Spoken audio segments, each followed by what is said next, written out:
All right.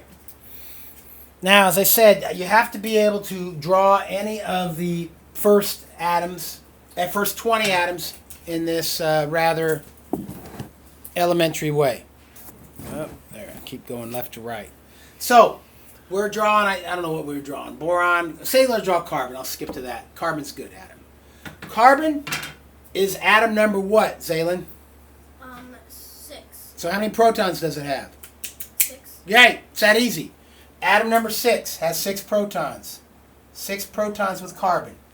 Carbon, how many electrons will fit in the first shell? 1. 2. 2. 2. So I put, Wait, Daddy, does it have to be 2 in the first shell, or can it be only 1? it can be only one with hydrogen, but, and that's a good question. So I make my little shell, I have an electron. So hang on. 1, 2, 3, 4, 5, 6. That's what carbon looks like. Carbon normally, carbon 12 has 6 protons, 6 neutrons. Carbon 14 has 6 protons, 8 neutrons, because 8 and 6 are 14. Neutrons are not that important. They just make it heavier. They don't have a charge. But that's what carbon looks like. All right? Now here's where the periodic table is really cool to predict. Look at this. I know, before I draw anything, chemists are not that smart. We just know the tricks. Look. Carbon's in row number 2. Do you see that?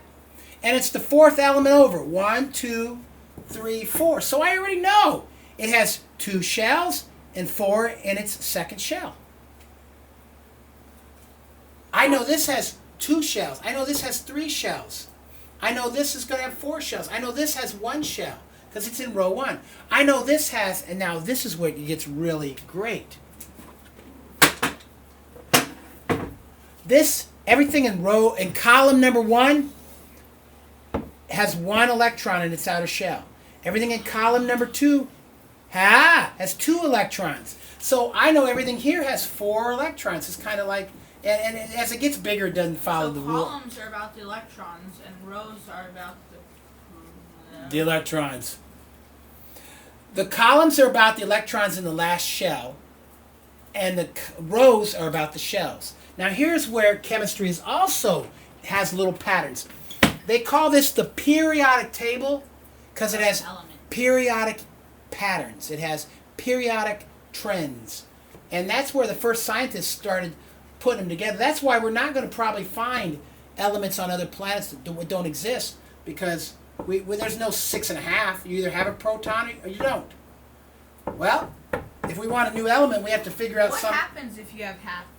Can you half an electron? Nope, you can't. If you have half an electron, that's breaking into quarks. Up, down, up and down. What is quarks? Quarks are an elementary particle that is even smaller than protons and neutrons. We used to think, and this is why this is the most important thing about science. We've never found anything smaller than an electron. When we take electrons and we smash them together and break them and tear them apart and rip them open, and we don't get anything but electron. We break it, smash. We take protons and we smash them apart. With a proton, we get 2 up and 1 down quark. We get 3 quarks. When we smash the quarks, we can't find anything smaller. Does that mean we never will? No. Science is humble and always looks. And everything I'm guarantee this. I'm teaching something that's wrong that your grandkids will laugh at. But it's the best we know now. Because remember,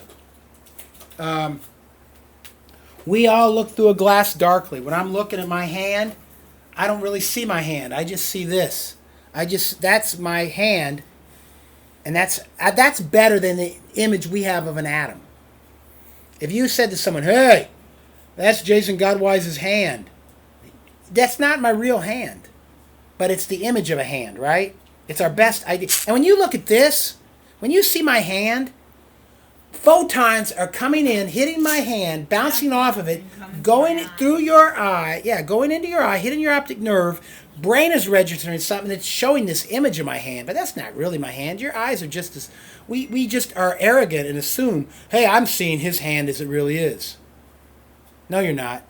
You're not at all. You're not seeing my hand as it really is. And you're not seeing we don't see, this is not really how an atom is. Even the pictures I show you with the fuzzy, different shaped, the SPDF orbital, they're not really atoms yet. But it's something that we can work with and give you an understanding. All right? So that is a carbon atom. Now let's make a prediction. Let's draw atom number 7, nitrogen. Well, it's going to have how many protons? 7. How many shells? Um, It's in row 2. 2. How many electrons are going to be in its second shell? 15. Really? 8. How can it have 15 electrons when it only has 7 protons?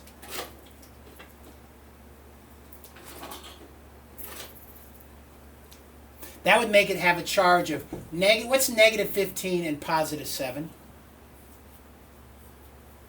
Negative 6. Other way. 6? Negative 7, positive 7 and negative 15 would be negative 8. Negative 8. You went the wrong way. Yeah.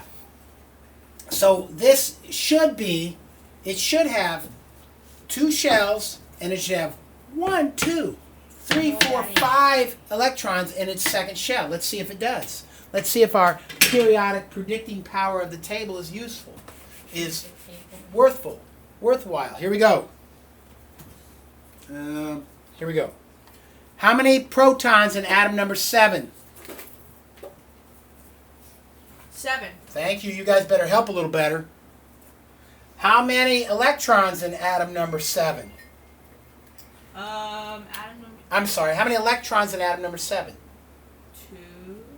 How many electrons in atom number 7? Yeah. Electrons, let's go back to this. Maybe somebody at home is missing this. Your electron number should equal your proton number. Oh, so they have to be equal.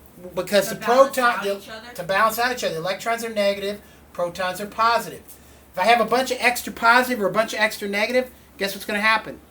It's going to be an ion, and it's going to be charged, and it's going to grab or get rid of to become neutral. So, do you understand that? Yeah. You understand that, everybody? Okay. Now, Can that happen? sure, for temporary, but then it's going to, fix itself. But yeah, sure, it can happen temporary all the time. What was I drawing? I'll draw nitrogen is what I was drawing. 7 protons. Well, how many electrons fit in the first shell? In 7? In nitrogen? Any time. How many protons fit in the first shell? How many? So what's the maximum number of protons? 2. 2. So I put 2 in here. Well, I got 7, so the next 5 got to go somewhere. They're going to try to fill up the... There can only be 2 or 1 electron in each shell? No. Just 2? 2 or 1 electron in the first shell. Yes, because look at this first Wait, shell. Can there only be 2 or 1? Now look. 2 can fit in the first shell. So that if we have 8 can fit in the second shell. Wait, Dad, if we have helium, Yes. can it have, in the first shell, can it have 1 electron? Where would the other one go? In the second shell? If it didn't have it. Yes, it could for a little while. What would that be? It could for a little while, but it'd be unstable and would eventually grab an electron. So that would be a temporary condition. Okay. Okay? Now, that is boron, and it's going to, I believe boron has 7 neutrons. And that's a boron atom. Now notice something. How many spaces will boron need before it fills up that next shell? Oh, wait a minute, I missed. Sorry, I was doing nitrogen.